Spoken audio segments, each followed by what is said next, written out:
Hi అండి, welcome to our channel Harivillu. నేను bagara rice, chicken curry, raita చేశాను.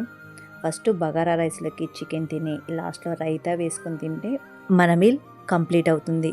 ప్రాసెస్లోకి వెళ్తే ముందుగా చికెన్ని ఒక 1 అవర్ మ్యారినేట్ చేసి పెట్టుకుందాం. చికెన్ని పసుపు, కొంచెం కల్లుప్పు వేసి క్లీన్ చేసి పెట్టుకోండి. ఇలా క్లీన్ చేసిన చికెన్లోకి పసుపు, ఉప్పు, అల్లం వెల్లుల్లి పేస్ట్, ధనియాల పొడి, కారం, పెరుగు, పచ్చిమిర్చి, ఆయిల్ వేసి ఒకసారి కలిపి ఫ్రైడ్ ఆనియన్స్ వేసి మరొకసారి కలిపి మూత పెట్టి 1 అవర్ ఇలానే ఉంచండి. ఈలోపు మనం బగారా ప్రిపేర్ చేసుకుందాం. ముందుగా ఒక గ్లాస్ కానీ గిన్నె కానీ కొలతతో రైస్ తీసుకోండి. నేను 3 సోలాల రైస్ తీసుకున్నాను. నేను బాస్మతి రైస్ వాడడం లేదు, నేను రెగ్యులర్గా వాడే రైస్ తీసుకుంటున్నాను. రైస్ కడిగి పక్కన ఉంచుకోండి. 1 అవర్ నానబెట్టుకోండి. స్టవ్ ఆన్ చేసి బాండి పెట్టి నెయ్యి ప్లస్ ఆయిల్ వేసి లవంగాలు, బిర్యానీ స్పైసెస్, బిర్యానీ ఆకు వేసి ఒకసారి కలిపి పచ్చిమిర్చి, కరివేపాకు, ఉల్లిగడ్డలు వేసి మరొకసారి కలిపి పుదీనా, అల్లం వెల్లుల్లి పేస్ట్, 4 టొమాటోలు కట్ చేసి వేసుకోండి.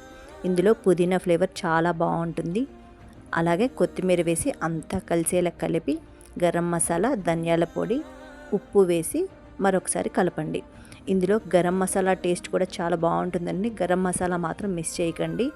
ఇవి అన్నీ వేసిన తర్వాత ఒకసారి కలిపి ఒక 2 మినిట్స్ తర్వాత మనం కడిగి పెట్టుకున్న రైస్ వేసి మసాలాలు అంతా రైస్కి పట్టేలా కలిపి ఒక 5 మినిట్స్ తర్వాత ఒక గ్లాస్కి 2 గ్లాస్ చొప్పున వాటర్ పోయండి. బాస్మతి రైస్ అయితే 1.5 గ్లాస్ వాటర్ సరిపోతుంది. ఇలా సరిపడా వాటర్ పోసాక కొత్తిమీర వేసి కలిపి ఒకసారి టేస్ట్ చూసుకొని ఏమైనా తగ్గితే యాడ్ చేసుకోండి. నేను కొంచెం సాల్ట్ యాడ్ చేశాను. కలిపి మూత పెట్టి ఉడికించుకోండి. లాస్ట్లో కొత్తిమీర వేసుకొని స్టవ్ ఆఫ్ చేసుకుంటే మన బగారా రైస్ రెడీ అయింది. ఇప్పుడు చికెన్ ప్రిపేర్ చేసుకుందాం. స్టవ్ ఆన్ చేసి బాండి పెట్టి ఆయిల్ వేసి ఆయిల్ హీట్ అయ్యాక బిర్యానీ దినుసులు వేసి 4 పచ్చిమిర్చి కట్ చేసి వేసుకొని పుదీనా వేసి ఉల్లిగడ్డలు కూడా వేసి ఒకసారి కలిపి 1 మినిట్ మగ్గనిచ్చి కొత్తిమీర, కొంచెం అల్లం వెల్లుల్లి ముద్ద కూడా వేసి కలిపి 2 మినిట్స్ తర్వాత మనం మ్యారినేట్ చేసి పెట్టుకున్న చికెన్ వేసి అంతా కలిసేలా కలిపి మూత పెట్టి ఉడికించుకోండి. చికెన్లో నుంచి వాటర్ బయటికి వచ్చాక చికెన్ మునిగేలా వాటర్ పోసి మూత పెట్టి ఉడికించుకోండి. ఇలా చికెన్ ఉడికేటప్పుడు ఎక్కువగా కలపకుండా మధ్య మధ్యలో కలుపుతూ ఉడికించుకోండి. అప్పుడు ముక్క చితక్కుండా ఉంటుంది. లాస్ట్లో చికెన్లోని వాటర్ చిక్కబడుతుంది అనుకున్నప్పుడు గరం మసాలా వేసి కొత్తిమీర వేసుకుంటే మన చికెన్ కర్రీ రెడీ.